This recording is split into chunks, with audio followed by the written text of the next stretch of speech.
नमस्कार, मेरा नाम है सत्सिंह। हरियाणा फाइल्स में आपका स्वागत है। भारतीय जनता पार्टी बहुमत के आंकड़े के बाद 17 अक्टूबर को शपथ ग्रहण समारोह चंडीगढ़ में होगा। ऐसे में किसको मंत्री पद मिलेगा? क्योंकि सबसे बड़ी चर्चा हरियाणा में यही चल रही है कि हरियाणा भाजपा तीसरी बार बहुमत का आंकड़ा लेकर आई है और अब क्योंकि इस बार जो चुनाव के परिणाम आए हैं अप्रत्याशित हैं, ऐसी ऐसी जगहों से भाजपा की सीटें आई हैं, जैसे सोनीपत है। अब सोनीपत हुड्डा की बैकयार्ड कहलाती है। यहाँ से 5 सीटें भारतीय जनता पार्टी जीती है। पूरी चर्चा करने के लिए मेरे साथ हैं हमारे एक्सपर्ट जोगेंद्र कथुरिया। कथुरिया साहब, आपका बहुत बहुत स्वागत है। धन्यवाद। तो भाजपा ने तीसरी बार सरकार बना ली है। 17 तारीख को मुख्यमंत्री जो हैं शपथ लेंगे। तो मंत्री पद का आपको क्या लगता है, किस विधायक की लॉटरी लग सकती है? देखिए, 2014 में भी 47 सीट्स भाजपा की आई थी। अब 2024 में उस रिकॉर्ड को भी तोड़ दिया। रिकॉर्ड तोड़ ही जीत कहें तो ये भाजपा की है। अब तक का बेस्ट परफॉर्मेंस है। किसी ने भी नहीं सोचा था, खुद भाजपा के नेता भी इतनी हम वो कहते थे हम सरकार बना लेंगे, परंतु जब हम व्यक्तिगत तौर पर उनसे बात करते थे तो वो कहते थे हम जोड़ तोड़ के अगर हम 30 का आंकड़ा पार कर गए तो हम सरकार बनाएंगे। चलिए खैर, अब हम बात करते हैं कि सरकार तो आ चुकी है 8 अक्टूबर को। अब 17 अक्टूबर की बात करते हैं। चंडीगढ़ के राजभवन में कौन कौन शपथ लेने वाला है? देखिए, ओबीसी कोटे से खुद नायाब सिंह सैनी का मुख्यमंत्री पद की शपथ लेना लगभग तय है, क्योंकि पहले ही अमित शाह ने पंचकुला रैली में डिक्लेयर कर दिया था कि हमारा सीएम फेस नायाब सिंह सैनी ही होंगे, और नायाब सिंह सैनी के चेहरे की बदौलत ही यहाँ भाजपा ने वापसी की है। तो यहाँ तो कोई शक शुबा संशय नहीं होना चाहिए, नायाब सिंह सैनी का मुख्यमंत्री बनना की शपथ लेना लगभग तय है। अब यदि हम क्षेत्र वाइज 10 लोकसभा क्षेत्र हैं, हर लोकसभा क्षेत्र में बैलेंस बनाकर चलना चाहिए, भाजपा तवज्जो जरूर देना चाहेगी। तो सबसे पहले हम आते हैं फरीदाबाद से आरंभ होते हैं। फरीदाबाद में जो मंत्री बनने के दावेदार हैं उसमें मूलचंद शर्मा, जो कि पिछली बार भी मंत्री थे, और एक विपुल गोयल जो कि 2014 से 2019 तक भी मंत्री रहे। विपुल गोयल तो जो बनिया समाज के 2 विधायक जीते हैं भाजपा के, उनमें से एक हैं। तो मुझे लगता है कि विपुल गोयल का लगभग मंत्री बनना तय है। यदि दूसरी फरीदाबाद लोकसभा में हम दूसरे उम्मीदवार की बात करें तो मूलचंद शर्मा को स्पीकर, डिप्टी स्पीकर या फिर कैबिनेट स्तर क्योंकि अनुभव है उनके पास, कैबिनेट स्तर का मंत्री भी बनाया जा सकता है। तो फरीदाबाद लोकसभा में मुझे ये 2 चेहरे दिखाई देते हैं। यदि हम गुरुग्राम लोकसभा की बात करें तो राव नरवीर, जो कि बादशाहपुर विधानसभा से अच्छे खासे वोट, लगभग 60,000 वोटों से वो चुनाव जीते हैं। 2014 से 2019 तक मंत्री थे। 2019 में एंटी इनकमेंसी के चलते उनकी टिकट भी कट गई थी। मुझे लगता है कि राव नरवीर का भी चुनाव लड़ना लगभग तय लग रहा है। यदि हम बात करें तीसरे गुरुग्राम लोकसभा के अंतर्गत, यदि रोहतक लोकसभा को कवर करना हुआ और राव इंद्रजीत अपनी बेटी की बजाय किसी और यादव चेहरे को एडजस्ट करना चाहेंगे, तो रोहतक लोकसभा को यदि कवर करना है तो अनिल यादव दहीना, जो कोसली से विधानसभा चुनाव जीते हैं, पर मुझे इसके चांस कम लग रहे हैं। मुझे लग रहा है कि राव इंद्रजीत की जो चर्चा चल रही है कि 9 विधायक उनके साथ हैं, तो उसमें आरती राव को उप मुख्यमंत्री बनाना चाह रहे होंगे, अटेली से विधायक उनकी बेटी हैं, कैबिनेट स्तर का मंत्री पद दिलवाना चाह रहे होंगे। इन 2 का दावा सबसे मजबूत दिखाई देता है।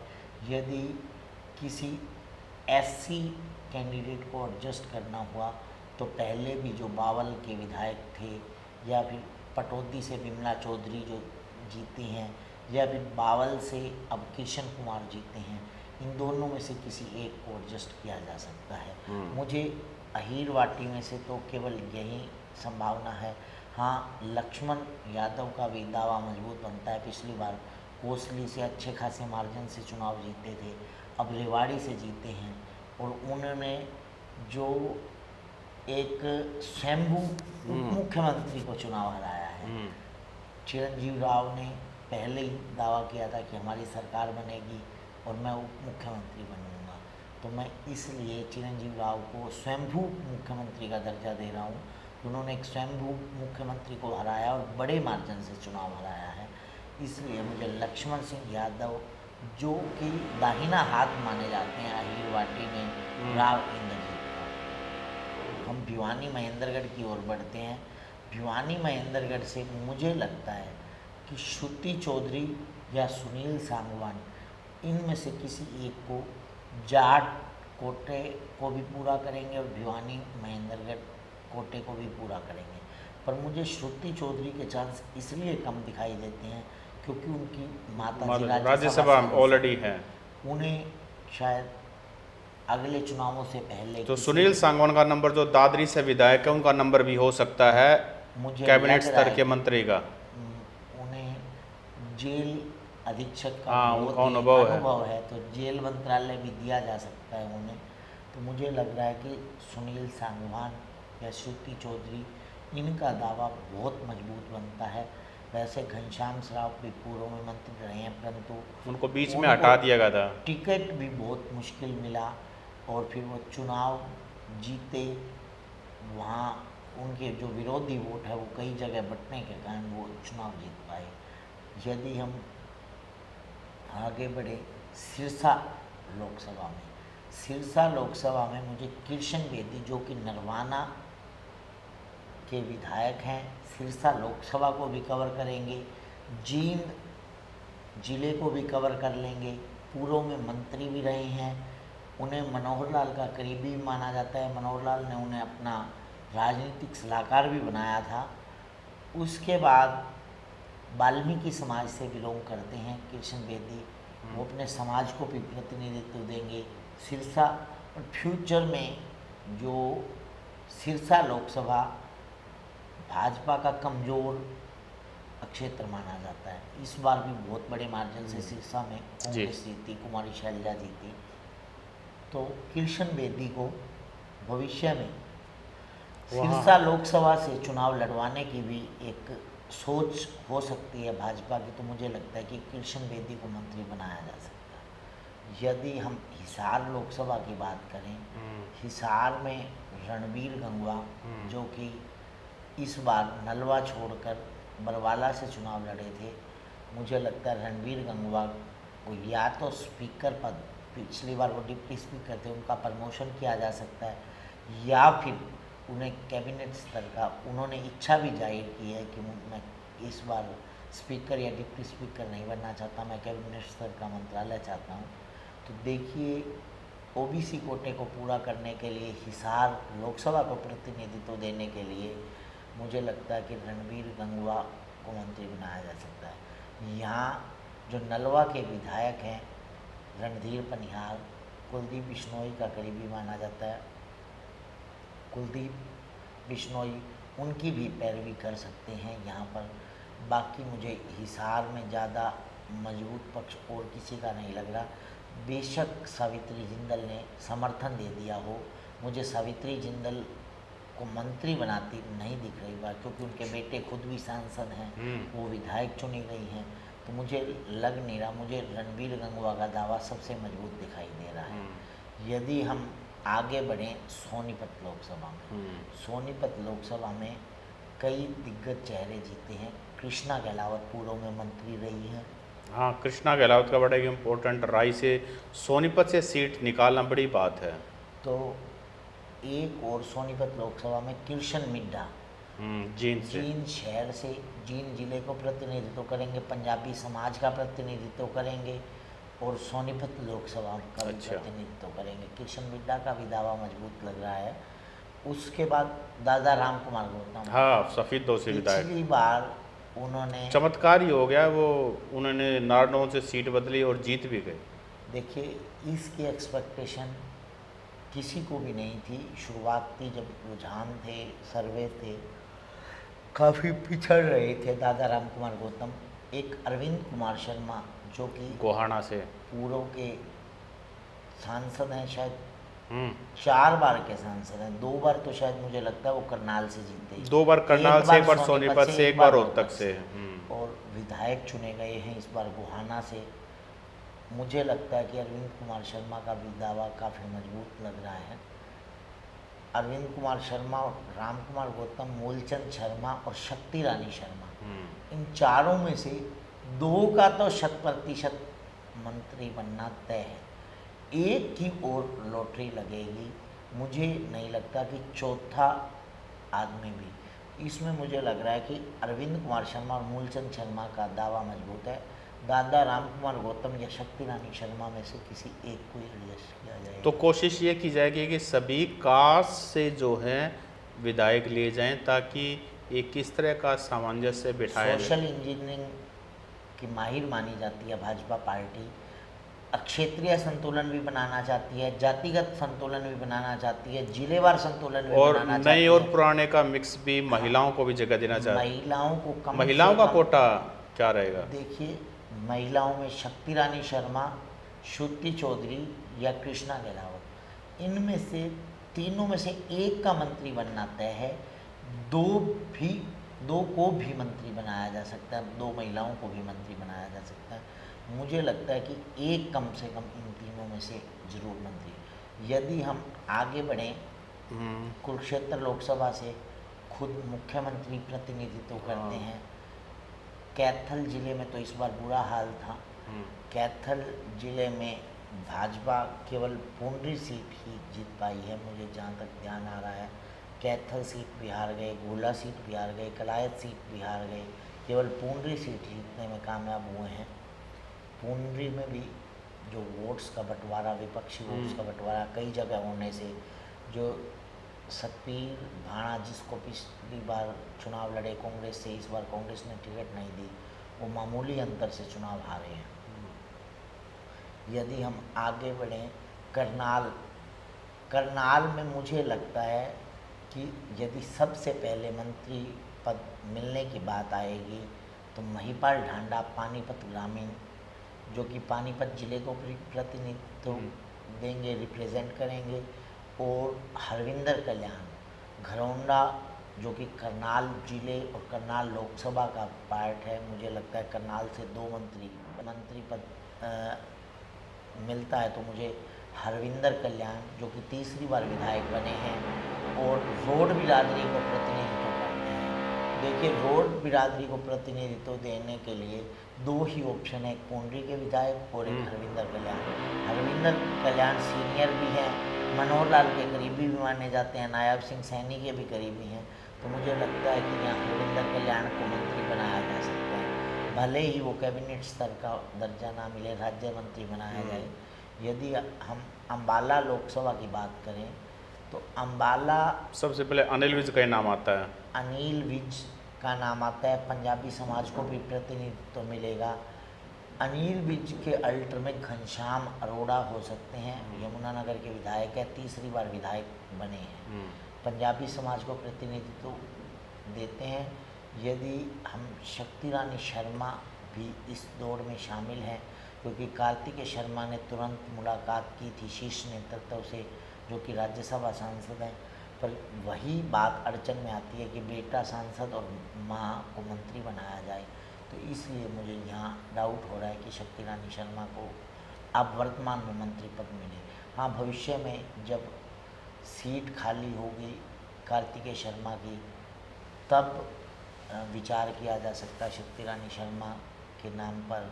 और इसी प्रकार मुझे लगता है कि श्रुति चौधरी को जब थोड़े समय बाद जो राज्यसभा की सीट खाली हो जाएगी किरण चौधरी की, उसके बाद श्रुति चौधरी को मंत्रिमंडल में शामिल किया जा सकता है। वर्तमान में मुझे टफ परिस्थिति नज़र आती है कि इन्हें कृष्णा गहलोत का नाम, देखिए, मैंने बताया है कि 100%, क्योंकि मैं आपको यदि जाति वाइज आंकड़ा भी बताऊं तो टोटल जाट समाज से 5 6 विधायक जीते हैं बीजेपी से। बीजेपी से। कृष्णा गहलावत, सुनील सांगवान, रणधीर पनिहार, महिपाल ढांडा, श्रुति चौधरी, उमेद सिंह। 6 के पातुआस। 6 मजबूत हैं। उमेद सिंह पातुआस जो बाढ़ बादरा से विधायक बने हैं।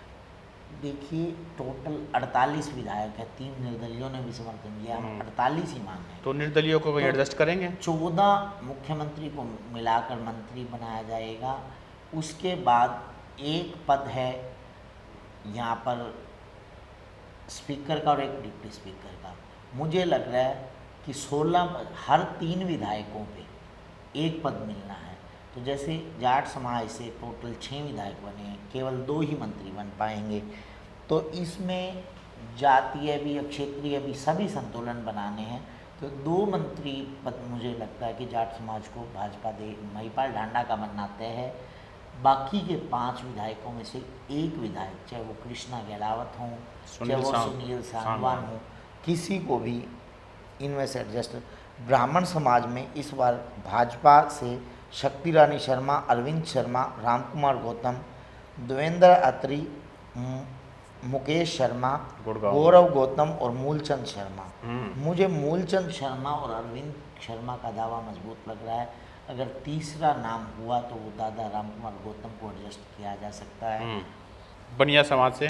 बनिया समाज में केवल 2 ही विधायक जीते हैं भाजपा के टिकट पर।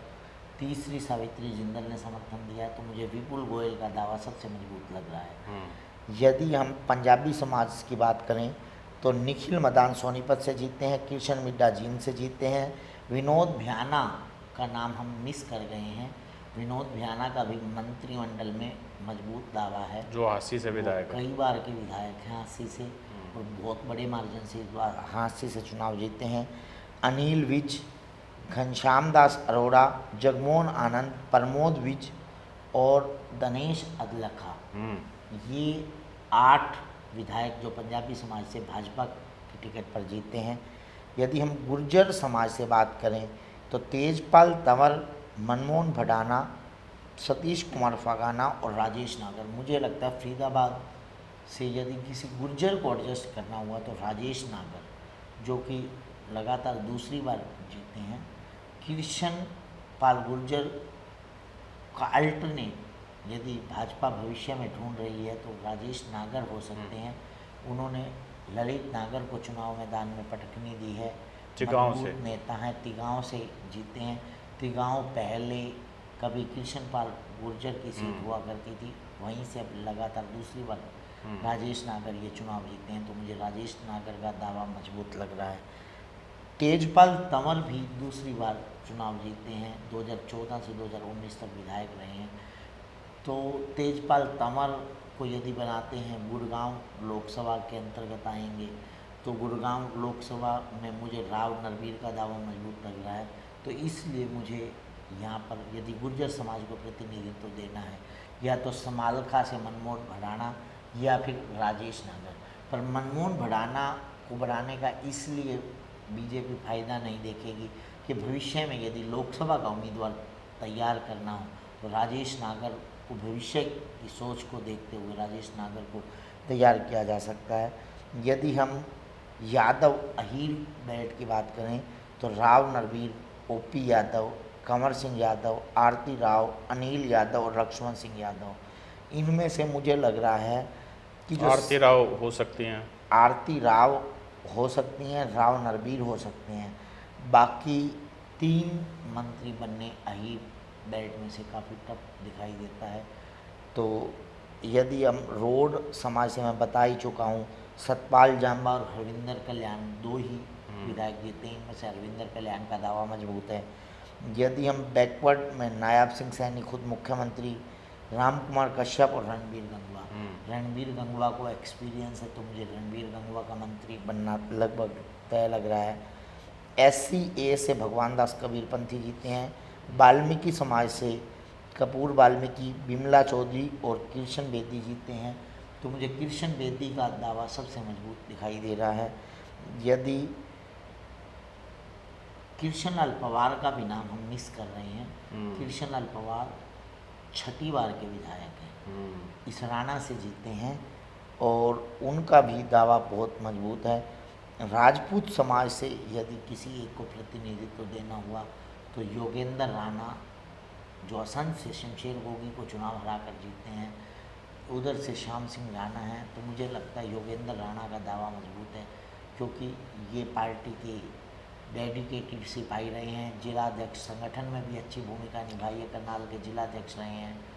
करनाल में यदि 3 मंत्री पद दिए जाते हैं तो तो योगेंद्र क्या इंडिपेंडेंट जो गए हैं भाजपा को समर्थन देने के लिए, देवेंद्र कादयान गए हैं बहादुरगढ़ से, जून साहब गए हैं और सावित्री जिंदल गई मुझे हैं, नहीं लगता कि किसी को एडजस्ट किया जाएगा। यदि भाजपा को पूर्ण बहुमत नहीं मिलता तो निर्दलीयों को तो जिस तरह से 2009 में भूपेंद्र सिंह हुड्डा की सरकार बनी थी और उन्होंने सीपीएस भी बनाए थे, क्या इस बार सीपीएस वगैरह का भी कुछ रहेगा? बना सकते हैं। मुझे याद है शायद 7 सीपीएस होते थे। रामकिशन फौजी को भी सीपीएस बनाया था, निर्दलीयों में से सीपीएस वगैरह खुश करने के लिए एक। हाँ, चीफ पार्लियामेंट सेक्रेटरी बनाने की प्रथा रही है हरियाणा में, तो मुझे लगता है कि निर्दलियों में से एक या तो दो जो 17 तारीख को चंडीगढ़ में के राजभवन में जो शपथ समारोह होगा जिसमें प्रधानमंत्री मोदी भी उपस्थित रहेंगे, तो क्या सभी की शपथ या बाद में भी? कई बार होता मुझे है लग रहा है कि एक मुख्यमंत्री और 10 मंत्री शपथ लेंगे पहले, जो कैबिनेट के विस्तार में, बाकी कैबिनेट विस्तार जब होगा बाद में भी हो, जब कुछ चीज़ें उनमें बाद में शपथ भी हो सकती है। दिलाई बड़ा जा भव्य होने वाला है इस तरह की रिपोर्ट। 1-2 सीट स्ट्रेटजी होती है पार्टीज की कि पेंडिंग रख लें ताकि विद्रोह कम हो और लोगों को एक आशा उम्मीद बनी हो, रहे लोगों कि को मेरा नंबर आएगा। आ सकता है, तो इसलिए फिर लोग ज़्यादा विरोधी सुर नहीं अपनाते हैं। मुझे लगता है 1 या 2 सीट्स खाली अच्छा, रहेंगी। एक सवाल और, आखिरी सवाल, क्या अनिल विज को क्या इस बार भी गृह मंत्रालय और पावरफुल मिनिस्टर हेल्थ मंत्रालय जैसे पिछली बार था, तो आपको लगता है कि उनको, जो खट्टर साहब थे उनको, क्योंकि वो खुद या मुख्यमंत्री तो का उन्हें दावा कर चुके हैं, मुख्यमंत्री डिप्टी के सीएम, पद पर एडजस्ट किया जाएगा या फिर वो मंत्रिमंडल में ही शामिल नहीं होंगे। क्योंकि वो खुद को मुख्यमंत्री का कैंडिडेट चुनाव के दौरान घोषणा कर हाँ, चुके हैं। तो जैसे रावेंद्र जी चुनाव जीतने के बाद एक प्रेशर बना रहे थे, हालांकि सुबह स्टेटमेंट आ गई कि जिस तरह की रिपोर्ट्स चल रही हैं ये सब गलत हैं और ऐसी कोई बात नहीं। मुझे लगता है थी सच्चाई इसमें, पर क्या होता है कि प्रेशर पॉलिटिक्स की जाती है, वो मुझे लग रहा है मुख्यमंत्री पद के लिए नहीं बना रहे थे अपनी बेटी को मुख्यमंत्री। तो डिप्टी सीएम हो सकते हैं, कोई मुझे एक हो लग- सकता है, 2 हो सकते हैं। यदि डिप्टी सीएम होंगे तो 2 ही होंगे कम से कम। मुझे लग रहा है कि उसमें एक अहीर ग्वाल बेल्ट में से और एक पंजाबी समाज से हो सकता, और उसमें फिर जो अपने अम्बाला कैंट से जो विधायक बन करके आए हैं। ब्राह्मण समाज का भी दावा मजबूत है, ब्राह्मण अच्छे खासे विधायक जीत कर आए हैं। तो देखिए, पंजाबी, अहीर और ब्राह्मण जो कोर वोट बैंक है भाजपा का, इन्हीं में से डिप्टी सीएम हो सकते हैं। जी, तो ये थी हमारी आज की चर्चा, और एक अनुमान है कि नायाब सैनी की जो सरकार बनेगी तीसरी बार भारतीय जनता पार्टी की, उसमें कैबिनेट मंत्रालय किस किस विधायक को मिल सकता है, उनकी लॉटरी खुल सकती है। बाकी 17 तारीख को भव्य समारोह होगा और उसी दिन पता लगेगा कि कौन से विधायक को बत्ती और गाड़ी और बड़ी कोठी मिलने वाली है। कथुरिया साहब, आपने समय दिया, आपका बहुत बहुत शुक्रिया। Thank you.